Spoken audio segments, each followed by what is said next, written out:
Você está pronto para ouvir algo que pode chocar você. A verdade é que você é o profeta do seu próprio futuro. E a maioria de nós está profetizando a própria ruína, sem sequer perceber. Cada palavra que sai da sua boca não é apenas um som passageiro que se dissipa no ar. É uma força criativa ou destrutiva que está ativamente moldando a realidade em que você viverá amanhã. Pois quando você fala algo com frequência suficiente, sua mente, essa terra fértil e poderosa, começa a aceitá-lo como uma verdade inquestionável.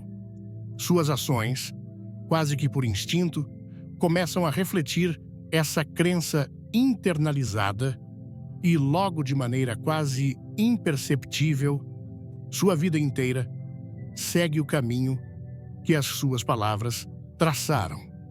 Isso não é um conceito novo de autoajuda ou pensamento positivo. É um princípio espiritual milenar, uma lei divina tecida na própria estrutura da criação. No livro de Provérbios, capítulo 18, versículo 21, a sabedoria antiga nos adverte de forma clara e direta: a língua tem poder sobre a vida e sobre a morte. Os que gostam de usá-la comerão do seu fruto.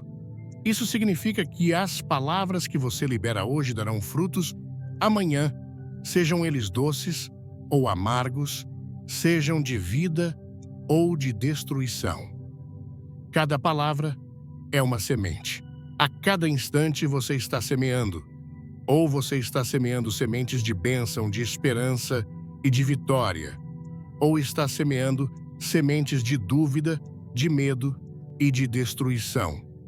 Se você persistir em falar palavras de dúvida, de medo e de negatividade, declarando sua incapacidade e seus fracassos, você inevitavelmente colherá uma safra de desânimo, de oportunidades perdidas e de profunda decepção.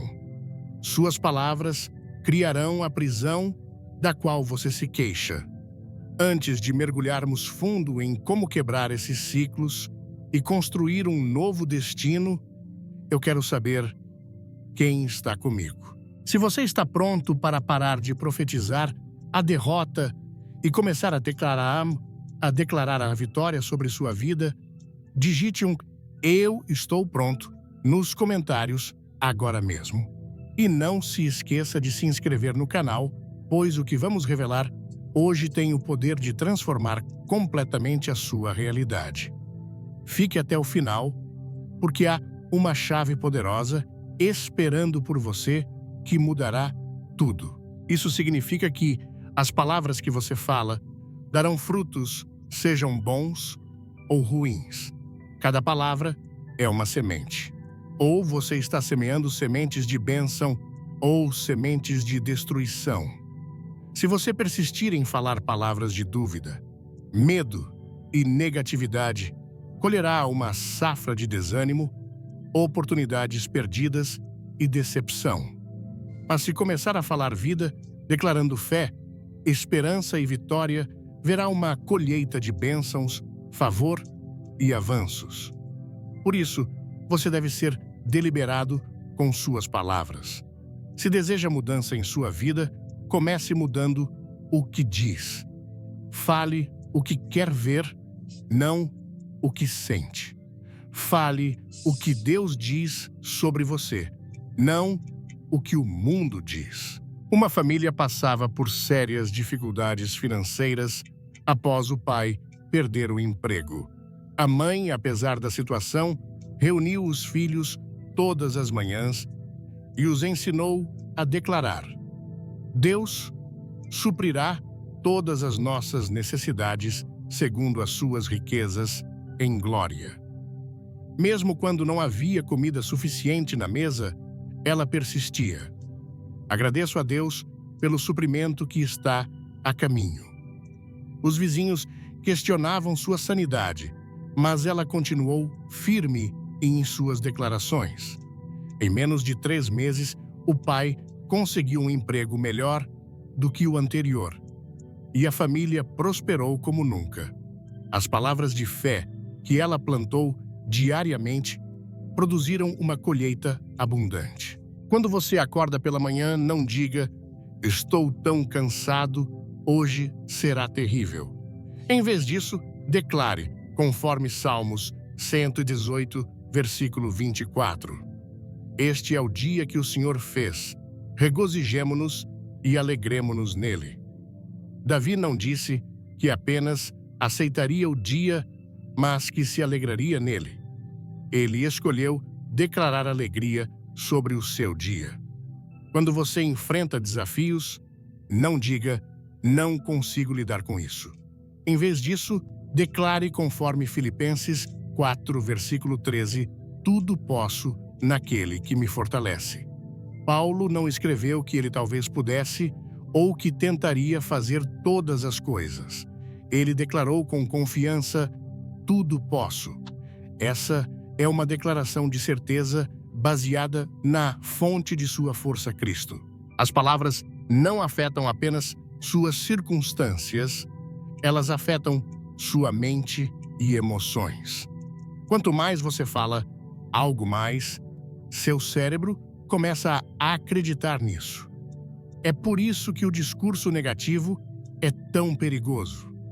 O inimigo quer que você continue declarando derrota, porque quanto mais você a proclama, mais você acredita nela. E quanto mais você acredita, mais você a vive. Em Marcos 5, versículos 25 a 29, encontramos a história da mulher com fluxo de sangue. Por 12 anos, ela sofreu não apenas com sua condição, mas também com as palavras dos médicos que disseram que seu caso não tinha solução. No entanto, ela começou a falar algo diferente para si mesma. Ela disse: "Se eu tão somente tocar nas suas vestes, ficarei curada." Ela substituiu as palavras de desespero por palavras de esperança e fé. E quando finalmente tocou em Jesus, recebeu exatamente o que declarou: cura completa. Quando você começa a falar vida, quando declara as promessas de Deus sobre sua existência, algo muda. Sua fé cresce, sua perspectiva se altera e você começa a esperar coisas boas em vez de temer o pior. Não basta apenas pensar pensamentos positivos, você deve verbalizá-los. As palavras carregam uma autoridade que os pensamentos não podem ter. É por isso que a oração é falada, não apenas pensada. Quando Jesus realizava milagres, ele não apenas pensava em curar as pessoas, ele falava. Ele ordenava que os doentes fossem curados. Repreendeu a tempestade com sua palavra. Há grande poder no que você diz. Suas palavras podem abençoar ou amaldiçoar, edificar ou derrubar. A pessoa mais importante com quem você fala todos os dias é você mesmo. Talvez nem perceba, mas você está continuamente falando consigo. A questão é o que você está dizendo. Está falando vida ou está falando derrota? No livro de Josué 1, versículo 8, Deus instrui: "Não se aparte da tua boca o livro desta lei. Antes medita nele dia e noite, para que tenhas cuidado de fazer segundo tudo quanto nele está escrito. Porque então farás prosperar o teu caminho e serás bem-sucedido." Note que Deus não disse apenas para meditar em sua palavra, mas também para não deixá-la se afastar da boca. Há uma conexão direta entre falar a palavra de Deus, meditar nela e experimentar prosperidade e sucesso. Uma jovem professora lutava com ansiedade severa antes de suas aulas. Cada manhã, ao se preparar, sentia pânico e repetia para si mesma: "Não vou conseguir. Vou falhar na frente de todos." Um mentor espiritual a aconselhou a substituir essas palavras por uma declaração baseada em 2 Timóteo 1, versículo 7. Porque Deus não nos deu espírito de covardia, mas de poder, de amor e de moderação. Inicialmente, ela se sentia falsa ao dizer essas palavras, mas persistiu. Após semanas repetindo essa verdade, notou uma mudança gradual. A ansiedade diminuiu, sua confiança aumentou e suas aulas melhoraram significativamente. Suas palavras haviam transformado sua realidade. Se você quer ver mudança em sua vida, comece falando. Deixe suas palavras se alinharem com a fé. Deixe-as refletir as promessas de Deus. Porque o que você fala hoje está moldando o seu amanhã. O poder das palavras não é apenas um conceito de pensamento positivo, é um princípio bíblico profundo tecido na própria estrutura da criação. Desde o princípio, a palavra de Deus tem sido o fundamento de todas as coisas. O livro de Gênesis mostra que Deus criou os céus e a terra não por meio de trabalho físico, mas falando. Ele disse, conforme Gênesis 1, versículo 3, haja luz, e a luz apareceu. Ele falou e o universo respondeu. Este é o primeiro e mais poderoso exemplo de como as palavras carregam autoridade divina e força criativa. Em João 1, versículos 1 a 3, lemos: No princípio era o Verbo, e o Verbo estava com Deus, e o Verbo era Deus. Ele estava no princípio com Deus. Tudo foi feito por intermédio dele, e sem ele nada do que foi feito se fez. Aqui a palavra grega para verbo é logos, que representa não apenas palavras faladas, mas o princípio organizador divino, a expressão criativa de Deus. Jesus é identificado como esse verbo encarnado, demonstrando o poder transformador da palavra quando se torna carne e habita entre nós. Por toda a Bíblia, vemos como as palavras determinam resultados. Provérbios 18, versículo 21, afirma: A morte e a vida estão no poder da língua, e aquele que a ama comerá do seu fruto. Isso significa que as palavras que falamos produzem resultados, sejam bons ou ruins, seja vida ou destruição. Assim como Deus usou suas palavras para criar, Ele deu à humanidade a capacidade de moldar seu mundo através das palavras que proferem. Jesus enfatizou o poder das palavras faladas durante seu ministério terreno. Em Marcos 11, versículo 23, ele disse: Em verdade vos digo, que se alguém disser a este monte, ergue-te e lança-te no mar, e não duvidar em seu coração, mas crer que se fará o que diz, assim será com ele. Note que ele não disse se alguém pensar sobre a montanha, ou se alguém orar silenciosamente em seu coração. Ele especificamente disse, se alguém disser. Falar é um ato de fé. E quando as palavras são faladas com fé, elas acionam leis espirituais. Um empresário estava à beira da falência após uma série de investimentos fracassados. Em vez de falar sobre sua ruína iminente, ele começou a declarar Salmos 1, versículo 3, sobre sua vida.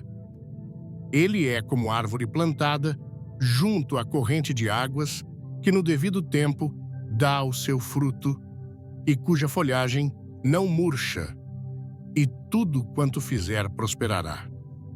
Diariamente, mesmo enquanto os bancos ameaçavam tomar seus bens, ele continuava declarando prosperidade. Gradualmente, ideias inovadoras começaram a surgir em sua mente. Ele implementou uma nova estratégia de negócios que não apenas salvou sua empresa, mas a transformou na líder do setor em menos de 2 anos. As palavras de fé que ele escolheu falar em meio à adversidade criaram o caminho para sua recuperação. Outro exemplo poderoso da importância das palavras é visto na visão de Ezequiel no Vale dos Ossos Secos. Em Ezequiel 37, versículos 4 a 7. Deus leva o profeta a um vale cheio de ossos sem vida e ordena que ele profetize sobre eles. Profetiza sobre estes ossos e diz-lhes: ossos secos, ouvi a palavra do Senhor.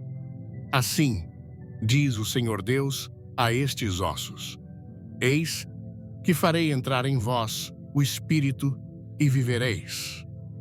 Quando Ezequiel obedece e fala as palavras que Deus lhe deu, os ossos começam a se juntar, a carne aparece e o fôlego entra neles.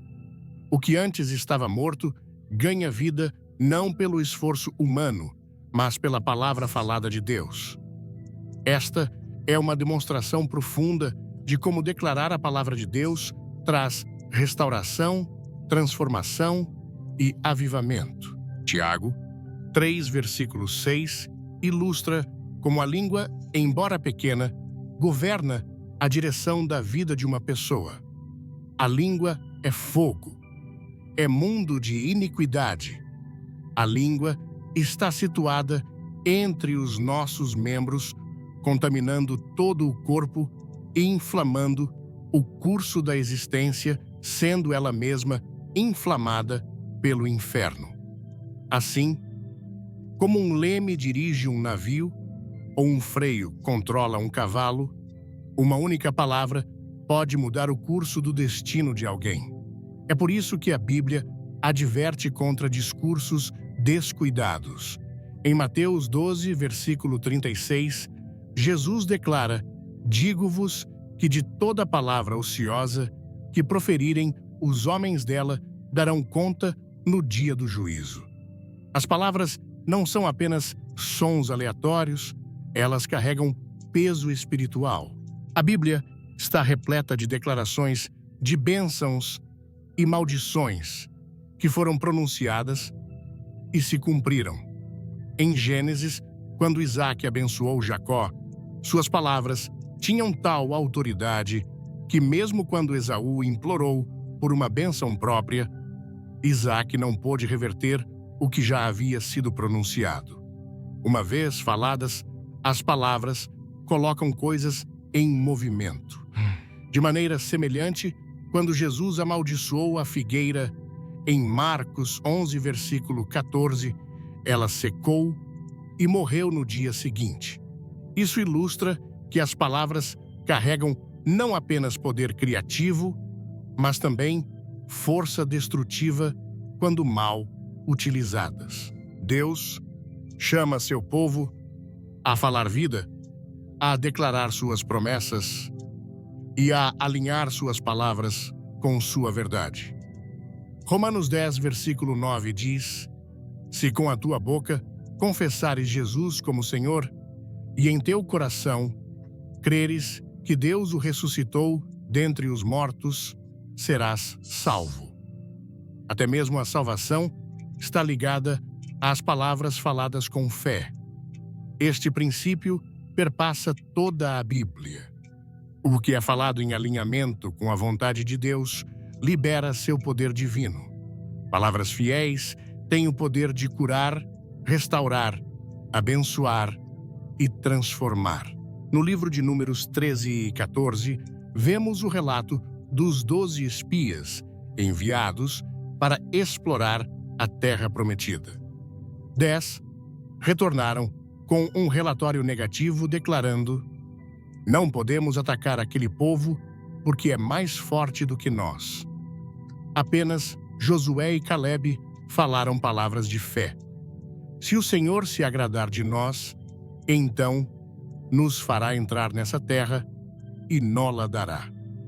Por causa disso, apenas Josué e Calebe, entre os adultos daquela geração, entraram na terra prometida.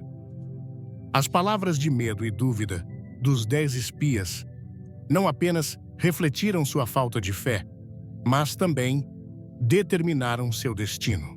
Uma mãe solteira lutava para criar seus 3 filhos com um salário mínimo.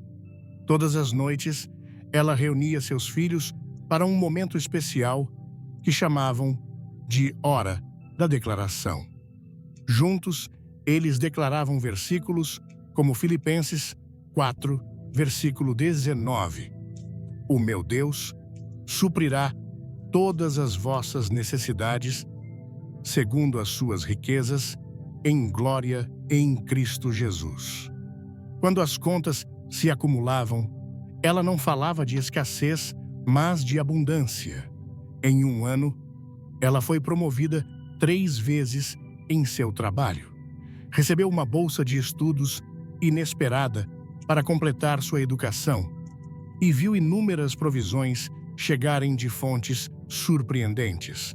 Suas palavras consistentes de fé haviam criado um canal para as bênçãos divinas fluírem. As promessas de Deus são eternas, inabaláveis e cheias de vida. Não são meras palavras ou desejos vazios, mas declarações divinas destinadas a moldar a vida daqueles que creem. No entanto, para que essas promessas se manifestem plenamente, elas devem ser abraçadas, faladas e alinhadas com a fé. Muitas pessoas vivem abaixo de seu potencial, sobrecarregadas por dúvidas, medos e incertezas, porque não alinharam suas palavras e ações com o que Deus já falou sobre elas. Em Jeremias 29, versículo 11, Deus declara: porque eu sei os planos que tenho para vós, diz o Senhor, planos de paz e não de mal, para vos dar um futuro e uma esperança. Esta não é uma ideia abstrata, mas uma fundação concreta sobre a qual a fé deve ser construída. Assim como um jardineiro planta sementes esperando uma colheita, nossas palavras são sementes plantadas no solo de nossas vidas. Você não pode plantar sementes de tomate e esperar colher morangos. Da mesma forma, não pode falar palavras de fracasso, dúvida e medo e esperar colher vitória, confiança e paz. Suas palavras determinam sua colheita. Quando você entende o poder das suas palavras, começa a escolhê-las com mais cuidado. Você para de dizer, estou tão cansado disto, e começa a dizer, estou grato por esta oportunidade de crescimento. Você deixa de se lamentar, dizendo, porque isso sempre acontece comigo, e começa a declarar, conforme Romanos 8, versículo 28. Sabemos que todas as coisas cooperam para o bem daqueles que amam a Deus, daqueles que são chamados segundo o seu propósito. Os padrões negativos não se formam da noite para o dia. Eles se desenvolvem ao longo do tempo, muitas vezes despercebidos, tornando-se mais fortes a cada pensamento, palavra e ação repetidos. Muitas pessoas se encontram presas em ciclos de derrota, medo, dúvida e desânimo, não porque lhes falta capacidade de mudar, mas porque inconscientemente condicionaram-se a permanecer nesses padrões. A mente se acostuma a certas formas de pensar e a boca começa a reforçar o que o coração acredita. Mas o que foi estabelecido ao longo do tempo também pode ser desmantelado e substituído. Em 2 Coríntios 10, versículos 4 e 5, a Bíblia adverte sobre o poder das fortalezas. Porque as armas da nossa milícia não são carnais, mas poderosas em Deus, para a destruição de fortalezas, destruindo conselhos e toda altivez que se levanta contra o conhecimento de Deus, levando cativo todo pensamento à obediência de Cristo. As fortalezas mentais são como castelos fortificados que protegem pensamentos e crenças, tanto bons quanto ruins. Quando temos fortalezas negativas, elas se tornam prisões que nos mantêm cativos em padrões destrutivos. Ana cresceu ouvindo que nunca seria inteligente o suficiente. Seus pais, embora bem intencionados, frequentemente diziam: "Não force seu cérebro. Você não nasceu para os estudos." Essas palavras criaram uma fortaleza tão poderosa que, mesmo sendo naturalmente curiosa e perspicaz, Ana lutava na escola e evitava desafios acadêmicos. Aos 35 anos, decidiu enfrentar essa fortaleza.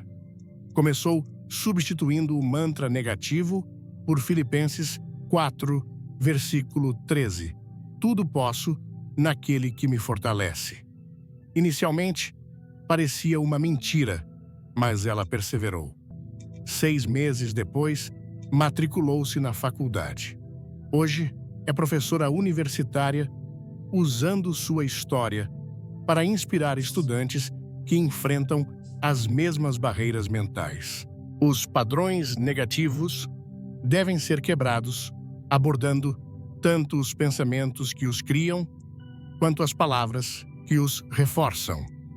Os israelitas do deserto são um exemplo poderoso do que acontece quando padrões negativos permanecem intactos.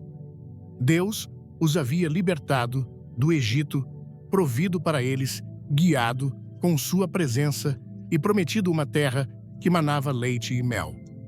No entanto, apesar de tudo isso, eles repetidamente falavam palavras de dúvida e medo.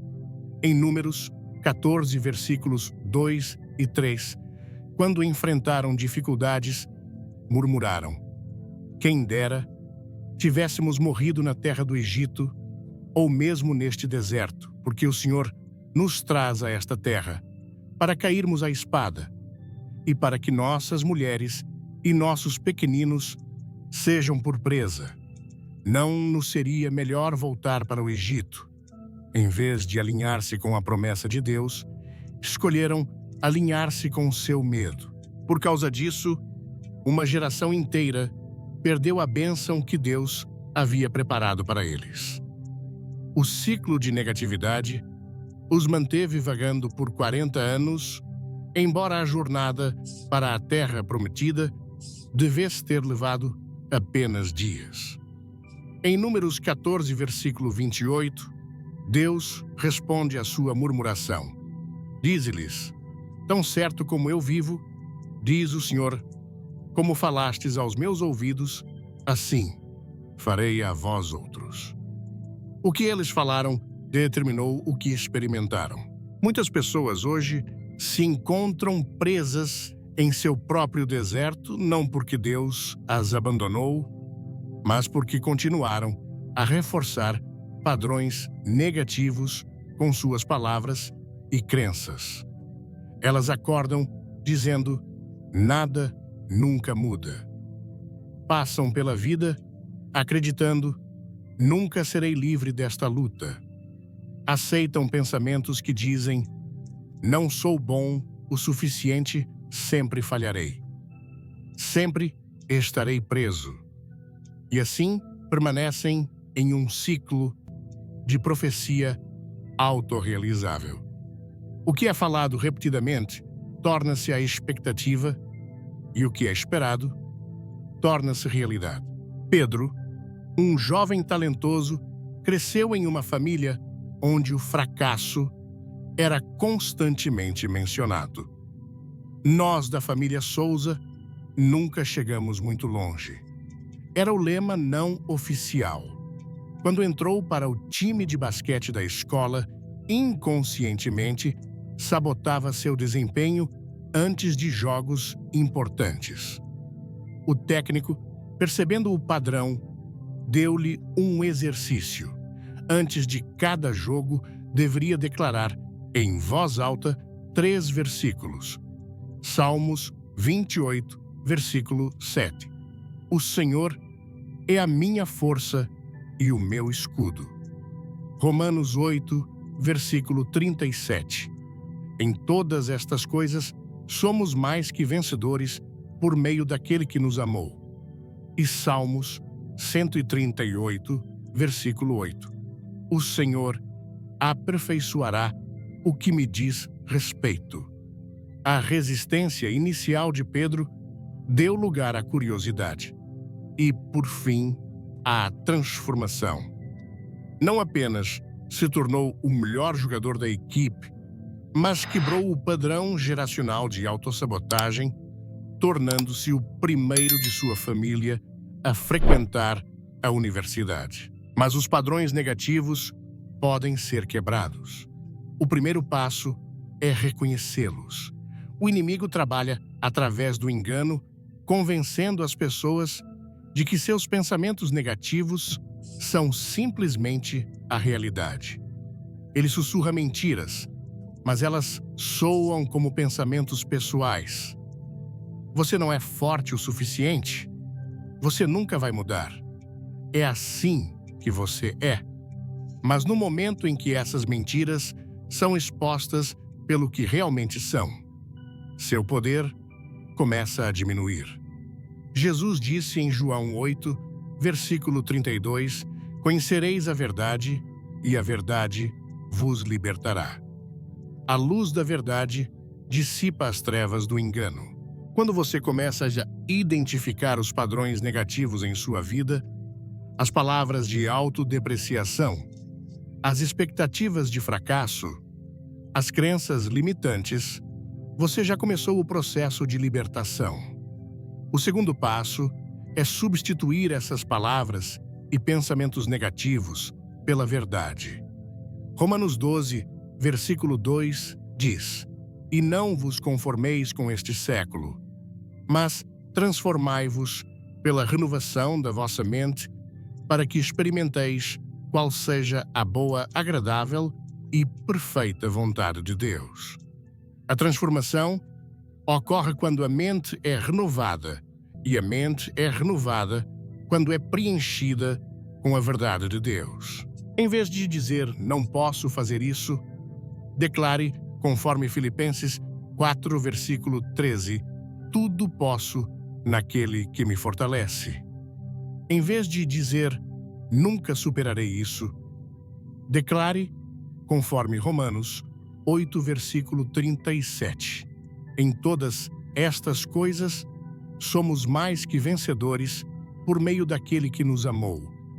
Em vez de dizer, as coisas sempre permanecerão as mesmas, declare, conforme Isaías 43, versículo 19.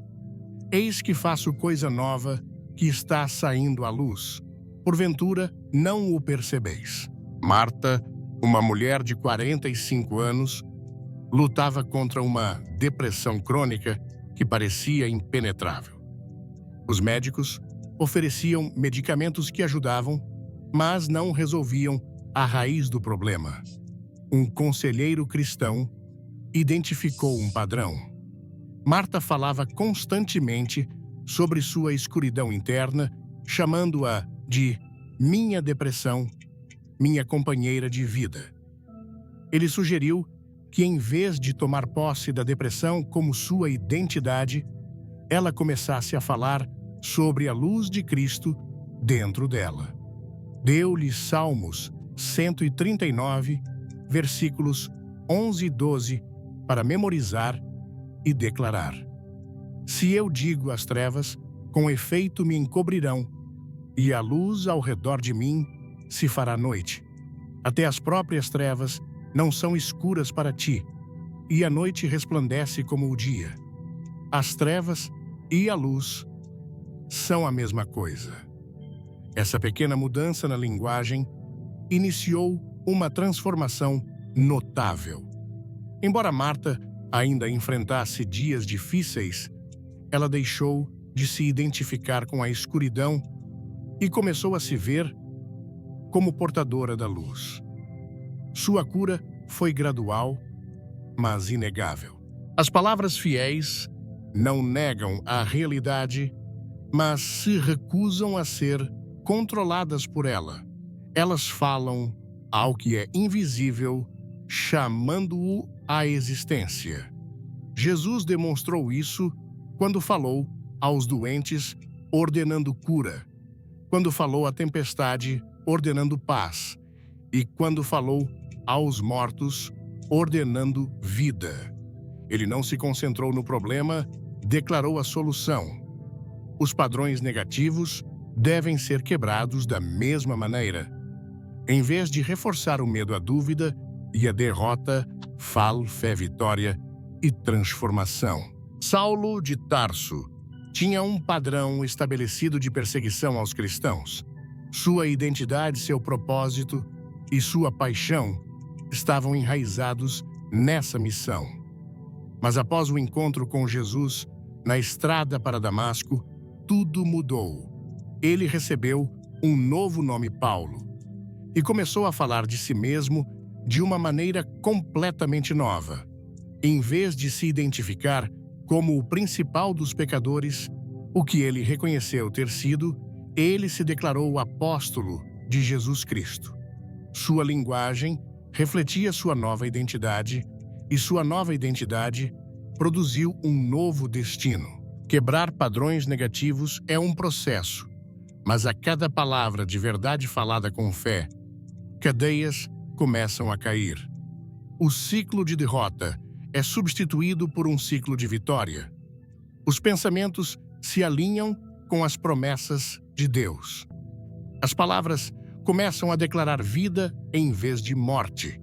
E passo a passo, o passado fica para trás e um novo caminho é formado, um que leva à liberdade, propósito e realização. Fé não é apenas acreditar em algo, é agir nessa crença. A verdadeira fé vai além de pensamentos e palavras. Ela avança, assume riscos e se alinha com o que Deus prometeu. Em Hebreus 11, versículo 1, lemos: Ora, a fé é a certeza de coisas que se esperam, a convicção de fatos que não se veem. A fé vê o invisível, acredita no impossível e recebe o incrível.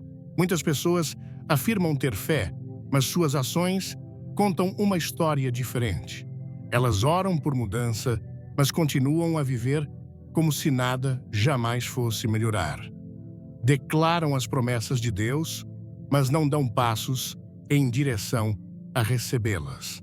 Tiago 2, versículo 17. Deixa isso claro.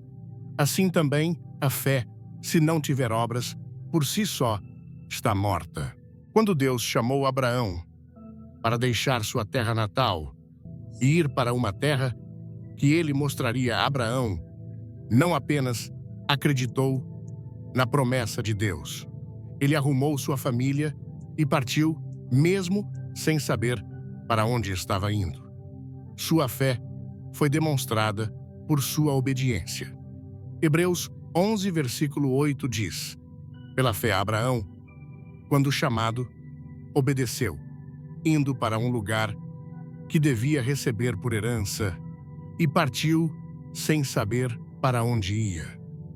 Se Abraão tivesse esperado que todos os detalhes ficassem claros, se tivesse hesitado e duvidado, ele nunca teria entrado na promessa de Deus. Sua fé era ativa.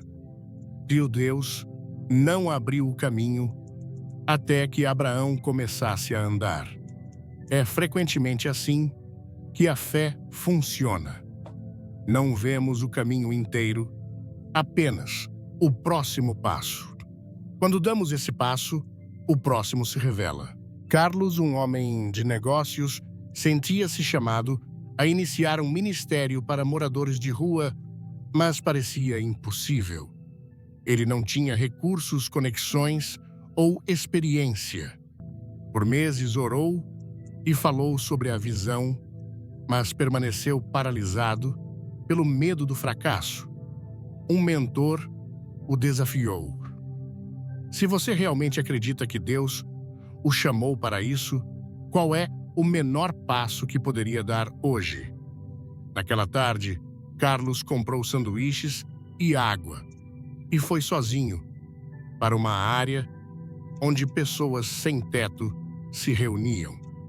Esse único ato de obediência desencadeou uma série de encontros e oportunidades inesperadas. 5 anos depois, seu ministério atende centenas de pessoas semanalmente com uma equipe de instalações que ele jamais poderia ter imaginado. Sua fé tornou-se visível através da ação. Pedro experimentou o poder da fé e ação quando saiu do barco sobre a água. Quando viu Jesus caminhando sobre o mar, ele disse, conforme Mateus 14, versículo 28, Senhor, se és tu, manda-me ir ter contigo sobre as águas. E Jesus disse, vem. Pedro poderia ter ficado no barco, acreditando que Jesus tinha o poder de sustentá-lo, mas a fé exigia a ação. Ele tinha que sair. No momento em que seus pés tocaram a água, o impossível tornou-se possível. Mas quando ele se concentrou no vento e nas ondas, em vez de Jesus, começou a afundar. Isso revela uma verdade vital. A fé que age em obediência traz o miraculoso, mas a fé que vacila por causa do medo leva ao fracasso. A história da mulher com fluxo de sangue, em Lucas 8, versículos 43 a 48, também ilustra esse princípio. Por 12 anos, ela suportou o sofrimento, gastando todos os seus recursos com médicos, mas sua condição apenas piorou. Quando ouviu falar de Jesus, tomou uma decisão. Se eu apenas tocar em sua veste, serei curada. Ela não esperou passivamente pela cura. Pressionou através da multidão, estendeu-se e tocou em Jesus. Esse ato de fé trouxe cura imediata. Jesus voltou-se para ela e disse, Filha, a tua fé te salvou. Vai em paz. Sua fé não era passiva, era ativa. Ela acreditou, mas também agiu. A fé requer ação, porque a ação é a prova da confiança. Se alguém diz que acredita que Deus proverá, mas se recusa a dar um passo de fé, suas palavras têm pouco peso. Se afirmam confiar no plano de Deus, mas nunca dão um passo em direção a Ele, estão se agarrando ao medo em vez da fé. Luiz e Maria sonhavam em comprar uma casa própria para sua família, mas as circunstâncias pareciam impossíveis. Ambos tinham empregos estáveis, mas modestos, e o mercado imobiliário estava inflacionado. Em vez de dizer, nunca poderemos comprar uma casa, começaram a declarar, Deus é nosso provedor e Ele nos dará um lar. Mais importante, eles agiram com base nessa fé. Começaram a economizar pequenas quantias, consultaram um planejador financeiro e frequentaram aulas sobre compra de imóveis. Quando uma oportunidade inesperada surgiu, uma casa que precisava de reformas vendida abaixo do valor de mercado, eles estavam preparados para agir rapidamente. Hoje, moram em sua casa própria, testemunhando não apenas a provisão de Deus, mas também como sua fé ativa abriu portas que pareciam fechadas. Os israelitas experimentaram isso quando enfrentaram o Mar Vermelho. Estavam encurralados com o exército de Faraó atrás deles e o mar à frente. Mas Deus disse a Moisés, em Êxodo 14, versículo 15, "Por que clamas a mim? Dize aos filhos de Israel que marchem." Eles tinham que se mover antes que o milagre ocorresse. As águas não se abriram enquanto permaneciam parados no medo. Foi apenas quando avançaram com fé que Deus abriu um caminho. Jesus, frequentemente, dizia àqueles que ele curava para tomar uma ação. Ao paralítico, disse conforme Mateus 9, versículo 6, "Levanta-te, toma o teu leito e vai para a tua casa." Ao cego, disse conforme João 9, versículo 7, "Vai, lava-te no tanque de Siloé." A cura deles foi ativada por sua obediência. A fé não é apenas sobre esperar, é sobre avançar com confiança, mesmo quando o destino não está claro. Fé não é apenas demonstrada nos grandes momentos, mas na vida cotidiana. É vista na escolha de falar vida em vez de medo, em continuar a orar quando as respostas não vêm imediatamente e em avançar, mesmo diante da incerteza. A fé caminha para a frente antes que a porta se abra, confiando que Deus abrirá um caminho. É uma decisão de viver não pela vista, mas pela crença no que Deus prometeu. Em 2 Coríntios 5, versículo 7, Paulo escreve, "Porque andamos por fé e não por vista." Isso significa que não deixamos as circunstâncias visíveis ditarem nossas escolhas. Permitimos que as promessas invisíveis de Deus guiem nossos passos. Quando Josué e os israelitas se aproximaram de Jericó, enfrentaram muralhas aparentemente impenetráveis. A resposta de Deus não foi dar-lhes armas avançadas ou estratégias militares convencionais, mas instruções que pareciam ilógicas: marchar em torno da cidade uma vez por dia durante 6 dias e 7 vezes no 7º dia, seguido por um grande brado. Do ponto de vista militar, isso era absurdo, mas era o caminho de Deus. A fé de Josué foi demonstrada não apenas por acreditar que Deus derrubaria os muros, mas por agir conforme as instruções, mesmo quando não faziam sentido humano. Em Josué 6, versículo 2, Deus já havia declarado: "Vê, entreguei na tua mão Jericó, o seu rei e os seus valentes." Note o tempo verbal, entreguei. Já era um fato estabelecido no reino espiritual, embora ainda não manifesto no reino físico. A fé de Josué se alinhou com essa realidade e sua ação desencadeou o cumprimento da promessa. João era um homem profundamente viciado em álcool por 2 décadas. Havia tentado inúmeros programas de recuperação sem sucesso duradouro. Em desespero, clamou a Deus por libertação. Durante sua oração, sentiu Deus dizer-lhe para agir como se já estivesse livre. Parecia absurdo. Seus tremores e compulsão ainda estavam presentes. No entanto, ele começou a declarar Gálatas 5, versículo 1. "Para a liberdade foi que Cristo nos libertou. Permanecei, pois, firmes e não vos submetais de novo a jugo de escravidão." Ele começou a se vestir arrumado todas as manhãs, a procurar emprego ativamente e a frequentar uma igreja local, mesmo nos dias em que a luta era intensa.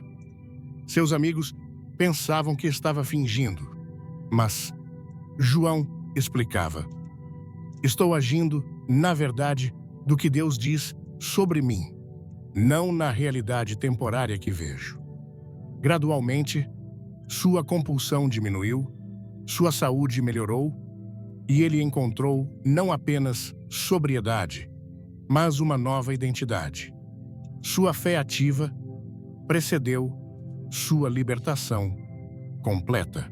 Quando os leprosos vieram a Jesus pedindo cura, em Lucas 17, versículo 14, ele lhes disse: Ide e mostrai-vos aos sacerdotes. Segundo a lei judaica, apenas pessoas já curadas deveriam se apresentar aos sacerdotes para verificação. Jesus estava pedindo-lhes para agir como se já estivessem curados, mesmo quando ainda podiam ver e sentir a lepra em seus corpos.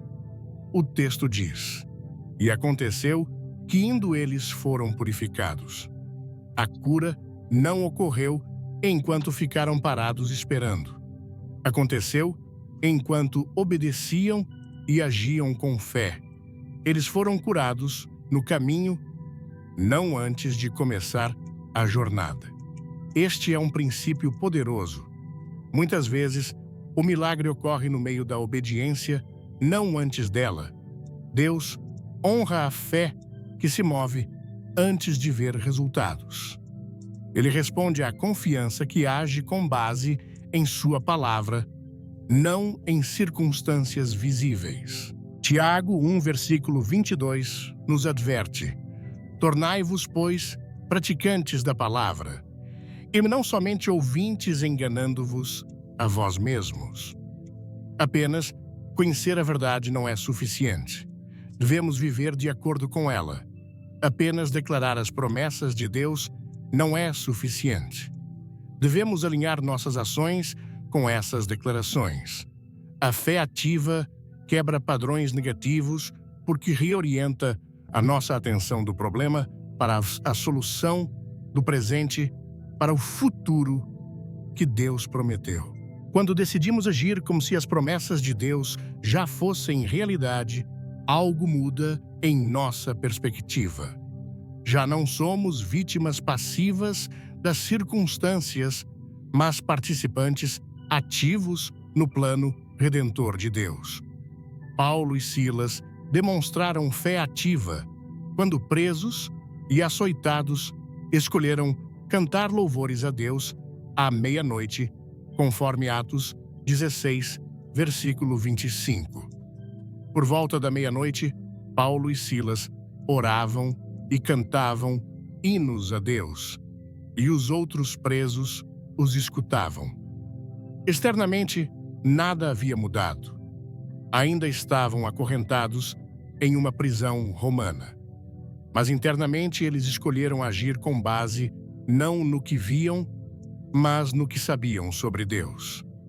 Essa fé ativa desencadeou um terremoto que não apenas os libertou, mas resultou na salvação do carcereiro e sua família. Quando enfrentamos nossas próprias prisões, seja de medo, adicção, relacionamentos rompidos ou circunstâncias sufocantes, temos uma escolha. Podemos continuar os padrões negativos de lamento e derrota, ou podemos adotar padrões positivos de fé e ação. A mudança não ocorre instantaneamente. É fácil ficar desanimado quando os resultados não são imediatos. Mas assim, como um agricultor não semeia hoje e colhe amanhã, nossa fé requer paciência.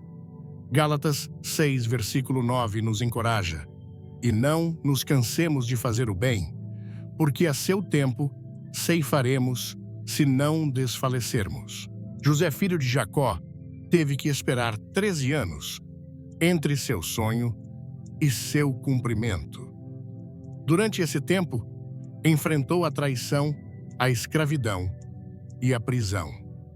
Mas a cada passo, ele agia com fé, servindo com excelência, onde estava confiando que Deus estava trabalhando em seu favor.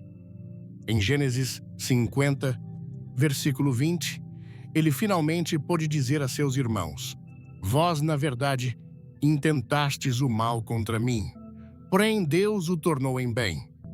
Quebrar padrões negativos e estabelecer padrões de fé não é um evento, mas uma jornada.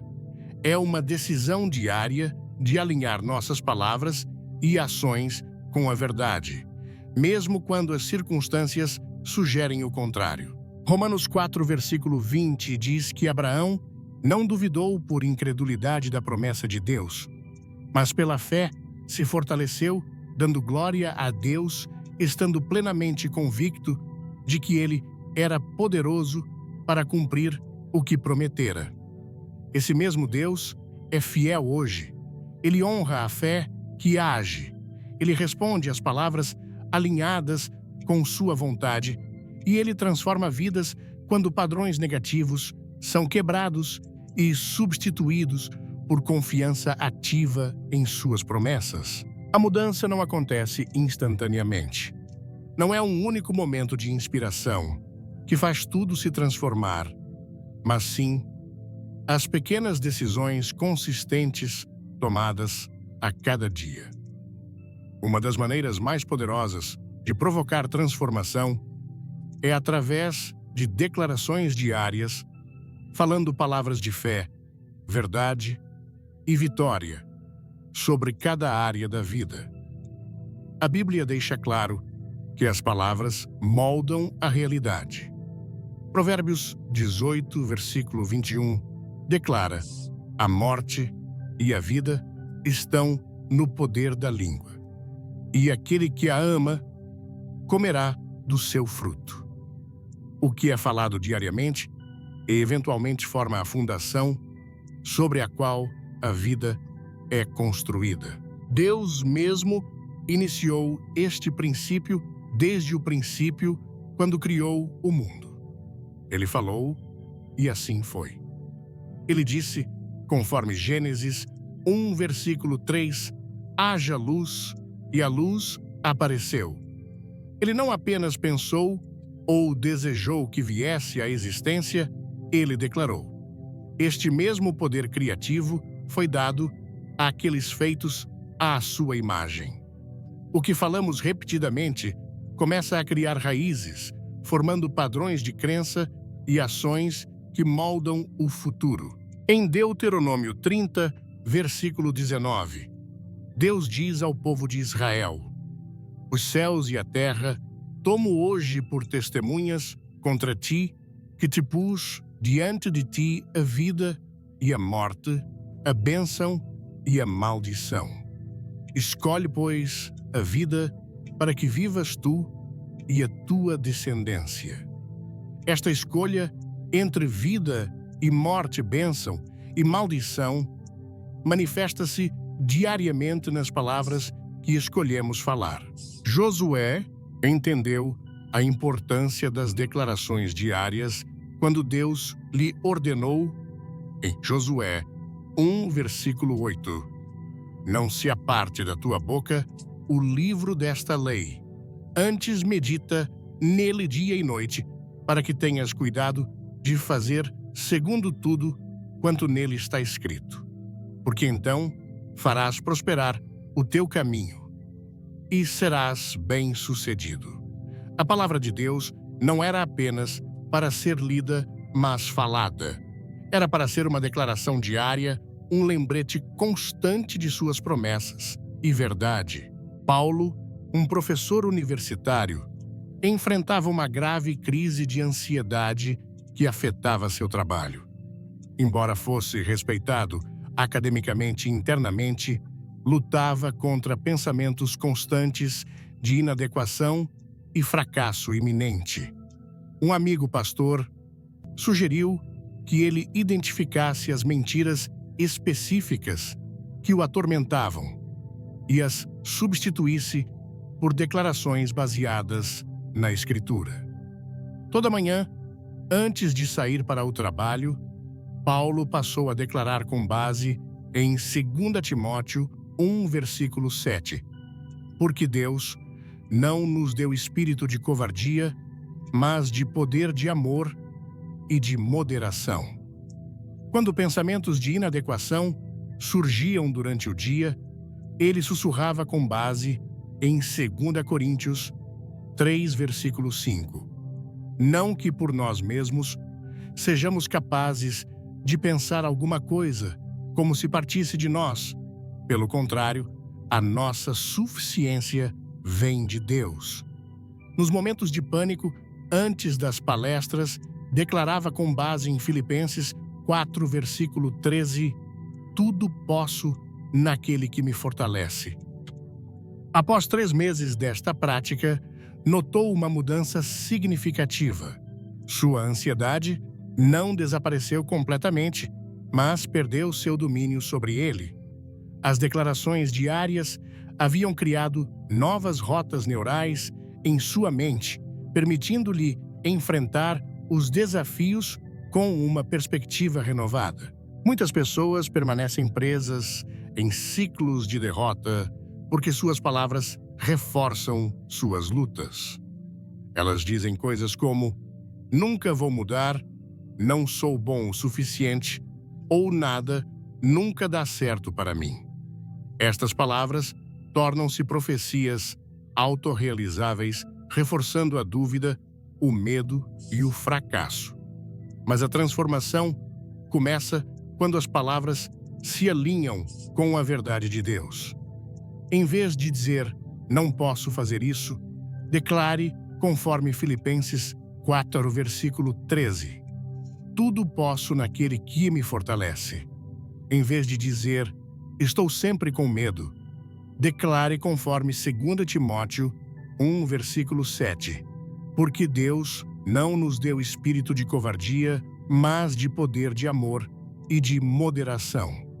Isso começa a construir fé e confiança. As declarações diárias não são simplesmente afirmações positivas, são armas espirituais. Em Efésios 6, versículo 17, a palavra de Deus é referida como a espada do Espírito. Uma espada não é para ser admirada, a distância é para ser empunhada. Falar a palavra diariamente é uma maneira de lutar contra a dúvida, o desânimo e cada mentira do inimigo.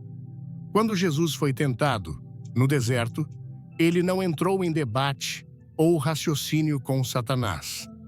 Ele simplesmente declarou: está escrito. Cada ataque foi contra-atacado com a Escritura, e o inimigo não teve escolha senão partir. Em Mateus 4, versículo 4, Jesus responde à primeira tentação dizendo: está escrito, não só de pão viverá o homem, mas de toda palavra que procede da boca de Deus. As declarações também fortalecem a fé. Romanos 10, versículo 17 diz: de sorte que a fé vem pelo ouvir e o ouvir pela palavra de Cristo.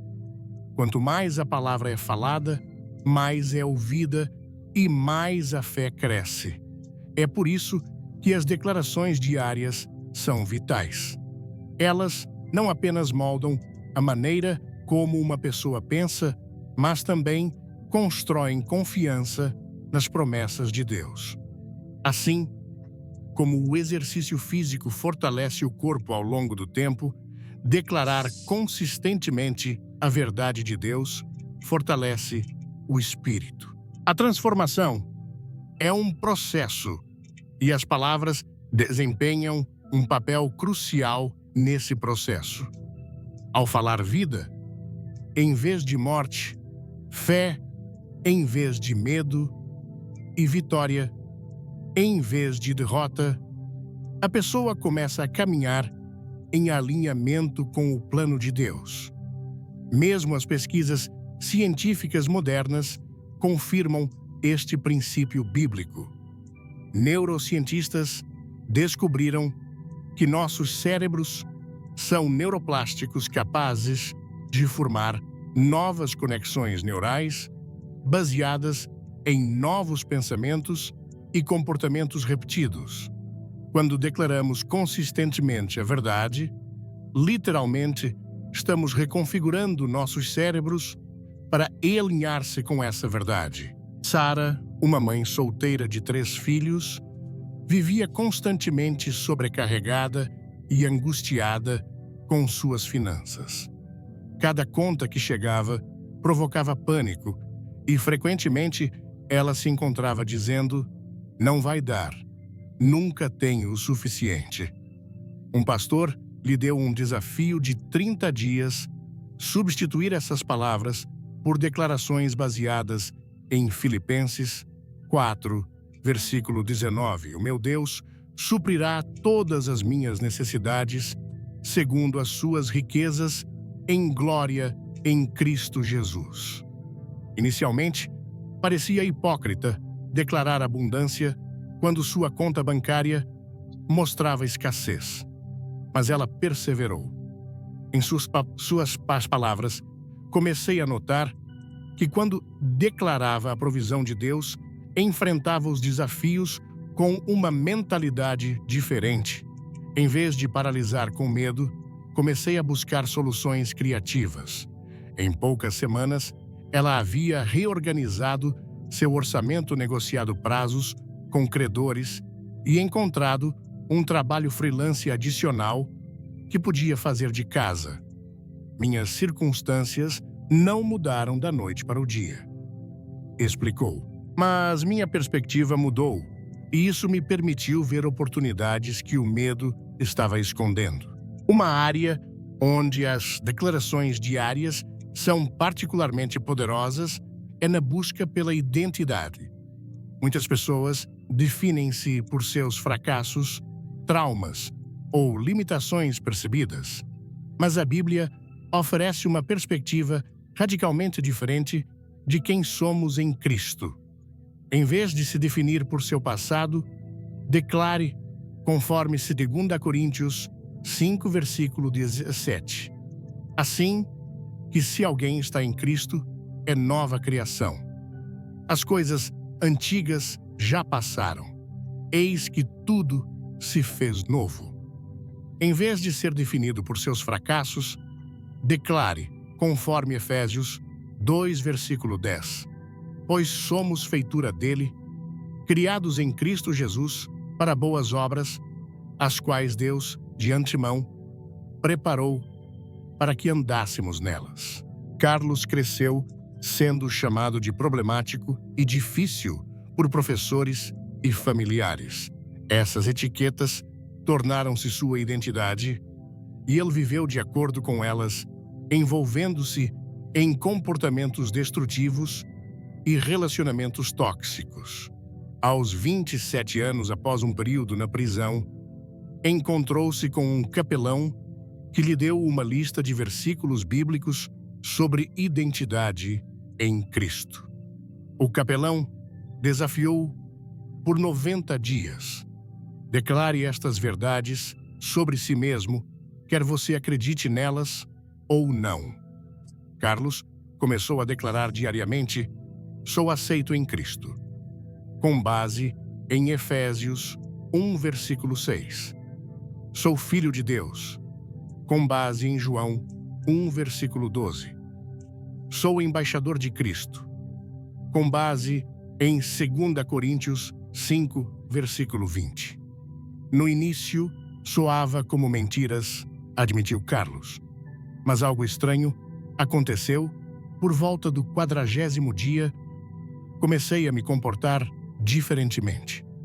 Comecei a me respeitar e a fazer escolhas que refletiam minha nova identidade.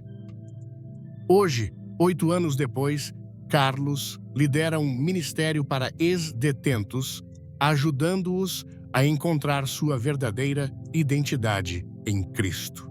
As declarações diárias não são mágicas. São uma expressão externa de uma transformação interna que está ocorrendo pelo poder do Espírito Santo.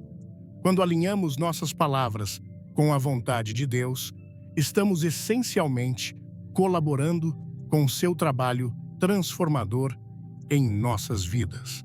Pois como imagina em sua alma, assim ele é, diz Provérbios 23, versículo 7. Nossas palavras revelam e reforçam nossas crenças mais profundas. Se queremos mudar o curso de nossas vidas, devemos começar com a transformação de nossas palavras. Mas para que nossas palavras mudem, genuinamente, nossos corações devem ser renovados. Porque conforme Mateus 12, versículo 34, do que há em abundância no coração, disso fala a boca.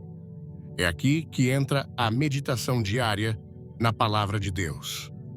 Em vez de apenas repetir frases como mantras vazios, devemos permitir que a verdade de Deus penetre profundamente em nossos corações. O salmista escreveu em Salmos 119, versículo 11, guardo no coração a tua palavra para não pecar contra ti. A verdadeira transformação vem quando as declarações externas são respaldadas por uma convicção interna moldada pela palavra de Deus. É por isso que Paulo enfatiza em Romanos 12, versículo 2, e não vos conformeis com este século, mas transformai-vos pela renovação da vossa mente, para que experimenteis qual seja a boa, agradável e perfeita vontade de Deus. A transformação começa internamente na renovação da mente e então se manifesta externamente através de nossas palavras e ações. Marta, uma profissional de recursos humanos, lutava com pensamentos autoimpedientes que limitavam seu potencial no trabalho. Em vez de buscar promoções, ela se contentava com sua posição atual, frequentemente afirmando: eu só não sou material de liderança. Uma mentora cristã sugeriu-lhe passar 15 minutos cada manhã meditando em Jeremias 1, versículo 5. Antes que eu te formasse no ventre, eu te conheci. E antes que saísses da madre, te consagrei e te dei por profeta às nações. Inicialmente, Marta achava difícil aplicar uma passagem sobre o chamado profético de Jeremias à sua situação corporativa. Mas, enquanto meditava, começou a perceber uma verdade mais ampla. Deus conhece e designa cada pessoa para um propósito específico antes mesmo do nascimento. Ela começou a declarar: Deus me formou com um propósito. Ele me equipou com dons únicos para liderar em minha esfera de influência. Em 6 meses, não apenas sua autoconversa mudou, mas seu comportamento também. Ela começou a oferecer ideias em reuniões, voluntariou-se para projetos desafiadores e, eventualmente, foi promovida a uma posição de gerência. A transformação aconteceu de dentro para fora, explicou ela. Não foi apenas sobre dizer as palavras certas, mas sobre realmente acreditar na verdade por trás delas. Confiar em Deus nem sempre é fácil.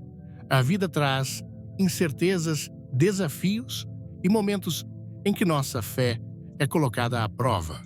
Há ocasiões em que as orações parecem não ser respondidas, as portas permanecem fechadas e o futuro parece incerto.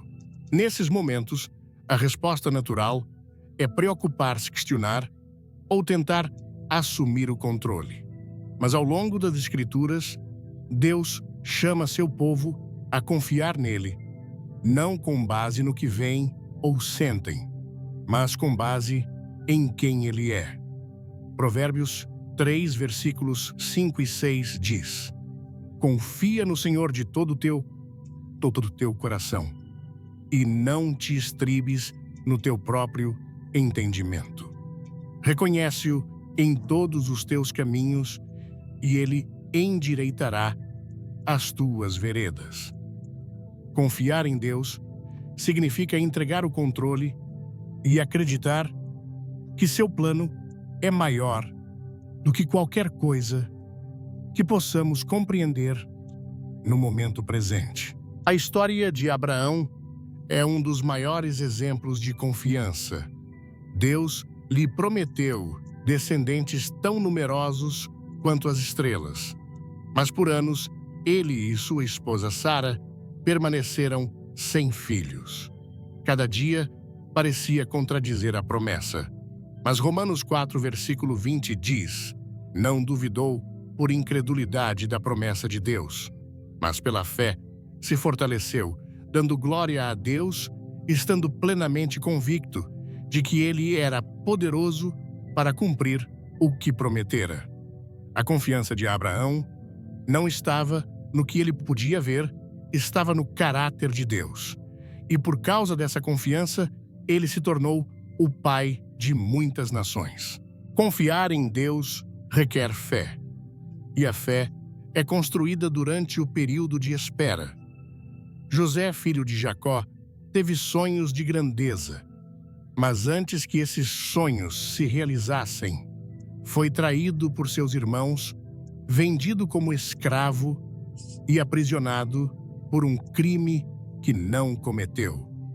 Anos se passaram e parecia que tudo estava trabalhando contra ele. Mas Deus tinha um plano maior.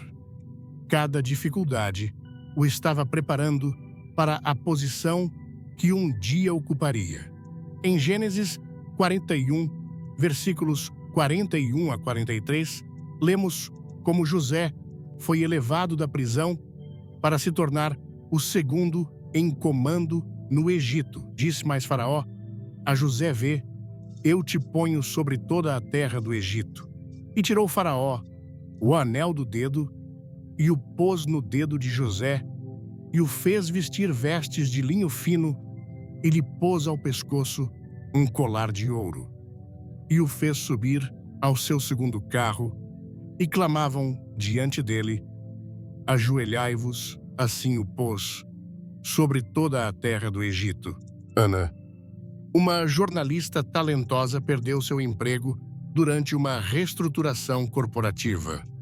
Tendo uma hipoteca e 2 crianças para sustentar como mãe solo, sentiu-se devastada e traída após 10 anos de lealdade à empresa. Durante semanas, oscilou entre raiva e desespero, constantemente questionando Deus. Por que permitiste isso? Um dia, durante seu devocional matinal, leu Jeremias 29, versículo 11. Porque sou eu que conheço os planos que tenho. Para vós, diz o Senhor, planos de fazê-los prosperar e não de causar-lhes dano, planos de dar-lhes esperança e um futuro. Em vez de apenas ler o versículo, ela o escreveu e o colocou em seu espelho, declarando-o em voz alta cada manhã. Gradualmente, sua perspectiva mudou.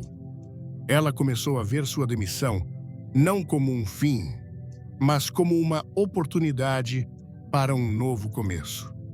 Usou o tempo para desenvolver um blog sobre finanças familiares, algo que sempre quisera fazer, mas nunca tivera tempo. Em 18 meses, o blog se tornou tão bem sucedido que gerava mais renda do que seu emprego anterior, com a flexibilidade adicional de estar presente para seus filhos. Se eu soubesse o que Deus estava fazendo, ela reflete, teria poupado a mim mesma tantas lágrimas. Mas aprendi que confiar não significa entender, significa acreditar que mesmo quando o caminho parece escuro, Deus está me guiando para algo melhor. Davi experimentou o mesmo teste de confiança. Foi ungido como rei, enquanto ainda era um jovem pastor. Mas antes de assumir o trono, passou anos fugindo por sua vida, enquanto o rei Saul tentava matá-lo. Ele poderia ter duvidado do plano de Deus, poderia ter tomado o assunto em suas próprias mãos, mas escolheu confiar. No Salmo 27, versículo 13, ele escreveu: Creio que verei a bondade do Senhor na terra dos viventes.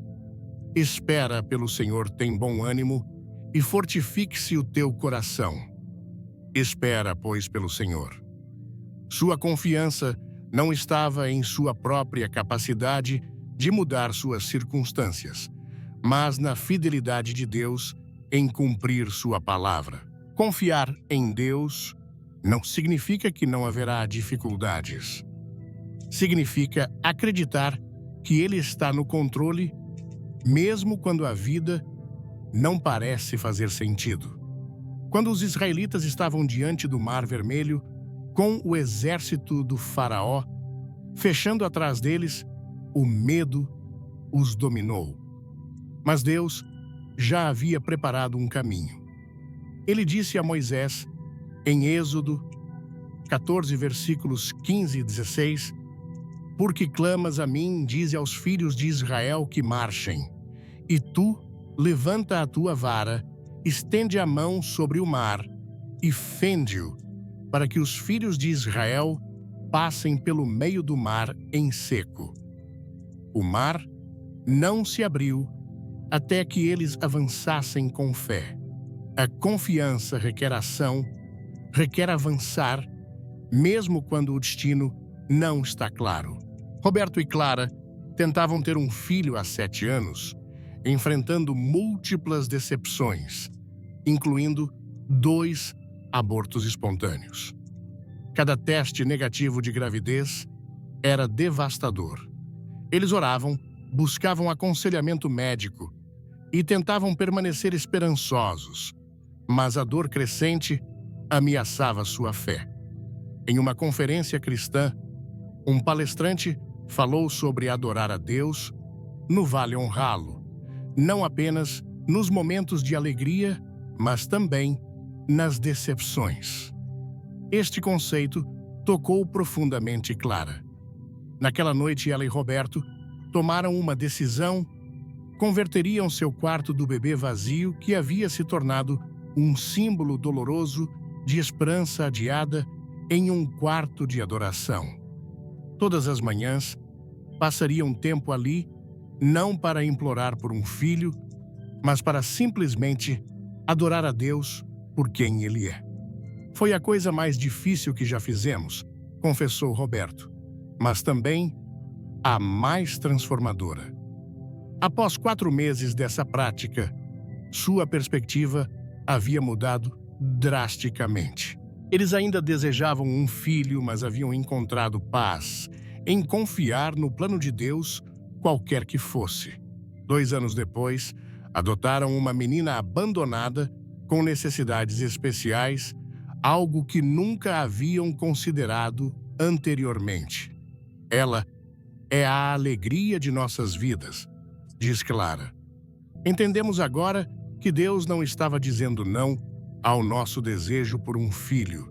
Ele estava preparando nossos corações para o filho específico que Ele havia escolhido para nós desde o princípio. Jesus ensinou este mesmo princípio quando disse em Mateus 6, versículos 25 e 26.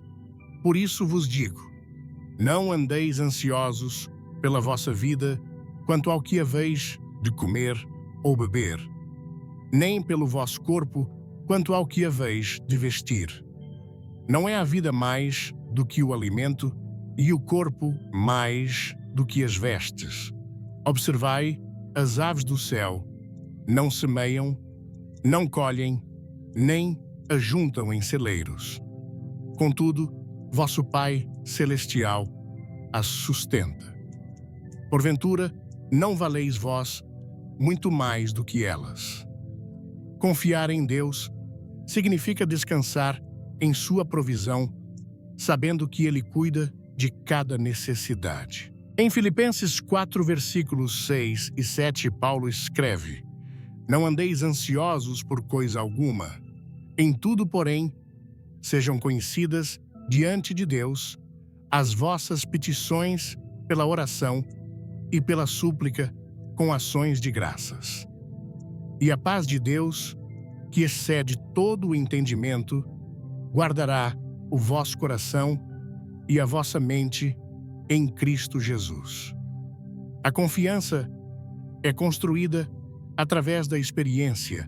Cada aprovação é uma oportunidade de testemunhar a fidelidade de Deus. Cada atraso é um momento para construir paciência. Cada desafio é uma oportunidade para crescer na fé. Ele está sempre trabalhando, mesmo quando seu trabalho não é visível. Ele está sempre conduzindo, mesmo quando o caminho parece incerto. Ele é sempre fiel, mesmo quando as circunstâncias sugerem o contrário. Confiar nele não é sobre entender tudo, é sobre acreditar que ele é bom, que ele está no controle e que suas promessas nunca falham. No Salmo 9, versículo 10, Davi declara: Em ti confiam os que conhecem o teu nome, porque tu, Senhor, não desamparas os que te buscam. Quanto mais conhecemos a Deus, mais confiamos nele. Esta confiança não é cega nem irracional. É baseada no caráter imutável de Deus e em seu histórico de fidelidade. O povo de Israel foi repetidamente instruído a lembrar-se do que Deus havia feito para que pudessem confiar no que ele faria. Em Deuteronômio 7, versículo 18, Moisés diz: Não os temas, lembra-te do que o Senhor teu Deus fez a Faraó e a todos os egípcios. Quando enfrentamos o desconhecido, podemos olhar para trás e ver a fidelidade de Deus em nossa própria história. Cada oração respondida, cada provisão inesperada, cada momento de graça em meio à dificuldade, torna-se uma pedra de memorial que nos ajuda a confiar para o futuro. Deus frequentemente trabalha de maneiras que não esperamos. Seus caminhos são mais altos que os nossos caminhos e seus pensamentos mais altos que os nossos pensamentos, conforme Isaías 55, versículo 9. Assim como os céus são mais altos do que a terra, assim são os meus caminhos mais altos do que os vossos caminhos, e os meus pensamentos mais altos do que os vossos pensamentos. A transformação que ele traz pode não seguir nossa linha do tempo ou nosso método preferido. É por isso que a confiança é tão essencial. Devemos acreditar não apenas em seu poder para mudar as coisas, mas em sua sabedoria sobre como e quando fazê-lo. Isaías 43, versículo 19 diz: Eis que faz coisa nova que está saindo à luz. Porventura, não o percebeis. Eis que porei um caminho no deserto e rios no ermo. Deus especializa-se em criar caminhos onde não há caminho, em trazer vida onde há morte, em transformar situações aparentemente impossíveis. Toda a história da redenção é uma narrativa de Deus fazendo o inesperado. A cruz, o símbolo máximo da derrota e vergonha, tornou-se o meio de vitória eterna e salvação. Como Paulo escreveu em 1 Coríntios 1, versículo 18. Certamente a palavra da cruz é loucura para os que se perdem, mas para nós que somos salvos, poder de Deus. E então, aqui estamos nós. No final desta jornada de palavras, chegamos a uma encruzilhada que definirá todo o resto da sua existência. Olhamos juntos para o poder monumental que reside em nossa língua, essa pequena faísca capaz de incendiar uma floresta inteira de bênçãos ou de maldições. Compreendemos que cada palavra que pronunciamos é uma semente e que a colheita em nossas vidas, seja ela de alegria ou de desespero, é um resultado direto do que temos semeado dia após dia. Vimos com uma clareza que talvez até assuste que não somos vítimas passivas das circunstâncias, mas arquitetos ativos da nossa realidade, construindo nosso futuro com o tijolo e a argamassa das nossas declarações. Aprendemos também que a fé não é um sentimento etéreo ou um mero consentimento intelectual. A fé verdadeira, a fé que move montanhas e abre mares, é uma fé que age, é uma fé que sai do barco e caminha sobre as águas da impossibilidade. É a fé que marcha ao redor das muralhas quando a lógica grita que é inútil. É a fé que dá o primeiro passo no escuro, confiando não no que vê, mas na fidelidade daquele que fez a promessa. E talvez neste exato momento você esteja sentindo uma chama de inspiração, uma vontade de mudar, de começar a declarar vitória, de agir com ousadia. Você pode estar pensando: é isso, agora eu entendi. Vou policiar minhas palavras, vou forçar-me a agir com fé.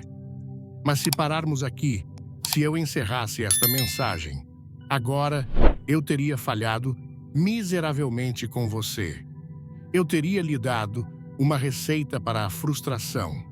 Eu teria lhe entregue uma fórmula para o esgotamento espiritual. Porque a verdade mais chocante, a verdade que o inimigo não quer que você entenda, é que você, com toda a sua força de vontade, com toda a sua determinação e com toda a sua sinceridade, não consegue fazer isso sozinho. Quantas vezes você já prometeu a si mesmo que mudaria? Quantas segundas-feiras foram o grande recomeço? Quantas resoluções de ano novo se dissolveram antes de fevereiro chegar? Você tentou ser mais positivo. Você tentou quebrar os padrões negativos. Você tentou lutar contra o vício, contra o medo, contra a depressão. E por um tempo talvez até tenha funcionado. Mas então a pressão da vida aumentou. O cansaço, chegou a velha ferida, se abriu novamente e você se viu de volta ao mesmo ciclo de derrota, sentindo-se ainda mais fracassado do que antes. Por quê? Porque você estava lutando uma batalha espiritual com armas carnais. Você estava tentando consertar um problema de alma com a força do seu braço. A força de vontade humana é como um tanque de combustível que se esgota rapidamente diante das tempestades implacáveis da vida. É aqui, neste exato ponto de exaustão, neste lugar de rendição honesta, onde você finalmente admite: eu não consigo mais, que o céu invade a terra. É neste momento que a peça final e mais crucial de todo o quebra-cabeça se revela. Pois a transformação que sua alma anseia, a liberdade pela qual você clama, não vem pelo seu poder, não vem pela sua força. Ela vem pelo Espírito do Deus vivo. A Bíblia inteira, de Gênesis a Apocalipse, aponta para esta verdade gloriosa. Deus não nos deixou órfãos para lutar sozinhos.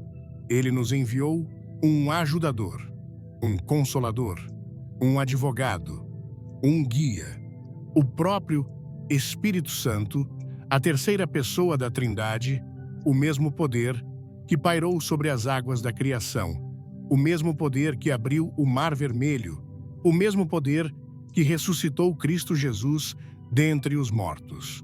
E esse poder não está em um lugar distante. Ele não é uma doutrina teológica para ser debatida. Ele deseja fazer morada dentro de você. O que estamos falando aqui transcende a religião, transcende rituais e rotinas. Estamos falando de um relacionamento vivo, dinâmico e poderoso com o próprio Deus. Por anos, talvez, você tenha tratado o Espírito Santo como um plano B, uma opção de emergência. Você tenta de tudo com suas próprias forças e quando tudo falha, você clama por ele. Mas ele nunca foi destinado a ser sua última opção. Ele foi enviado para ser a sua única fonte. É por isso que a transformação real parece tão distante para tantos. Queremos a paz de Deus, mas não a presença de Deus. Queremos os dons do Espírito, mas rejeitamos o governo do Espírito. Queremos o poder do Pentecostes, mas sem a submissão do cenáculo. Não funciona assim. O Espírito Santo não vem para ser um coadjuvante nos seus planos. Ele não vem para ser um parceiro do seu ego. Ele vem para crucificar sua carne, ressuscitar seu propósito e comissioná-lo com o poder do alto. Ele vem para assumir o controle. E é aqui que se encontra o convite mais aterrorizante e, ao mesmo tempo, mais libertador que você jamais receberá. O convite à rendição total. Rendição não é desistência. Rendição não é fraqueza. É a sua maior arma. É o ato de finalmente abaixar as suas armas, de parar de lutar pelo controle que você nunca teve e de entregar o trono do seu coração àquele a quem ele pertence. É olhar para suas feridas, seus medos, suas ambições, seus planos, seus vícios, seus segredos mais sombrios e dizer: Espírito Santo, eu não posso mais. Assuma, eu me rendo. O Espírito Santo não pode encher um copo que já está transbordando de si mesmo. Ele não pode guiar quem insiste em segurar o mapa. Ele não pode lutar por quem não larga a espada. Você precisa ser esvaziado antes de poder ser capacitado. Você precisa se humilhar antes de poder ser exaltado. Você precisa morrer para si mesmo antes de poder verdadeiramente viver. Isso não é um evento único e instantâneo, mas uma jornada. Uma decisão diária a cada manhã, a cada momento de crise, de alinhar suas palavras e suas ações, não com o que você sente, mas com a verdade que o Espírito sussurra ao seu coração. É um processo e haverá dias difíceis. Haverá momentos em que a velha natureza tentará se levantar. Mas a diferença é que agora você não luta mais sozinho. Você tem o poder do universo habitando dentro de você. Quando você se rende ao Espírito, algo divino acontece. Suas palavras começam a mudar, não porque você as força, mas porque seu coração foi transformado. Do que há em abundância no coração, disso fala a boca, e um coração cheio do Espírito transborda vida, esperança e poder. Suas ações começam a mudar, não por obrigação, mas por um desejo profundo de agradar aquele que o libertou. A obediência deixa de ser um fardo e se torna um deleite. A transformação não será instantânea, mas será inegável. A cada passo de obediência, a cada palavra de fé proferida, a cada momento de rendição, as correntes do passado começam a enferrujar e a cair. O ciclo de derrota é substituído por um ciclo de vitória. Os pensamentos de medo são silenciados pela paz que excede todo o entendimento. Você começa a andar em uma liberdade que não conquistou, mas que recebeu de graça. Esta é a jornada da transformação. É a jornada de deixar de ser uma vítima das circunstâncias para se tornar um vaso do poder de Deus. É a jornada de alinhar suas palavras, suas ações e seu coração com a vontade do céu, não pela sua força, mas pelo poder do Espírito Santo que habita em você. A promessa é certa para todos que perseveram, para todos que se recusam a desistir, para todos que, mesmo cansados, continuam a se render. E a minha pergunta final para você hoje não é se você é bom o suficiente, forte o suficiente ou perfeito o suficiente. A pergunta é: você está faminto o suficiente? Você está desesperado o suficiente para dizer sim? Se você está cansado de viver uma vida morna, cansado dos ciclos de fracasso, cansado de carregar fardos que nunca foram seus. E se sua alma clama por algo real, algo poderoso, algo que finalmente traga a liberdade que lhe foi prometida, então eu o convido agora, neste exato momento, a tomar a decisão mais importante da sua vida. Não é sobre religião, é sobre rendição. Onde quer que você esteja, eu o encorajo a fechar os seus olhos, não como um ritual, mas como um ato de foco do seu coração. Pare de olhar para fora, para as suas falhas e para as opiniões dos outros, e olhe para dentro. E em silêncio ou em um sussurro, faça desta a sua oração sincera. Espírito Santo, eu me rendo. Eu tentei do meu jeito e falhei. Eu lutei com minhas próprias forças e estou exausto. Hoje, eu entrego a Ti o controle da minha vida. Eu entrego minhas palavras, meus pensamentos, minhas ações, meus medos e meus sonhos. Quebre as correntes, derrube as muralhas, limpe o que está sujo, cure o que está quebrado, encha-me com o Teu poder, guie-me com a Tua verdade. A partir deste dia, eu não quero mais liderar. Eu quero ser liderado por Ti. Eu Te dou as boas-vindas. Faça da minha vida o Teu lar. Se você fez essa oração com sinceridade, quero que saiba de algo. Não foi apenas um conjunto de palavras. Foi uma transação espiritual. As portas do céu se abriram sobre você. O ajudador não está mais batendo à porta. Ele foi convidado a entrar. A batalha pelo controle acabou. A verdadeira vida, a vida abundante e cheia de propósito, está apenas começando. Bem-vindo ao lar.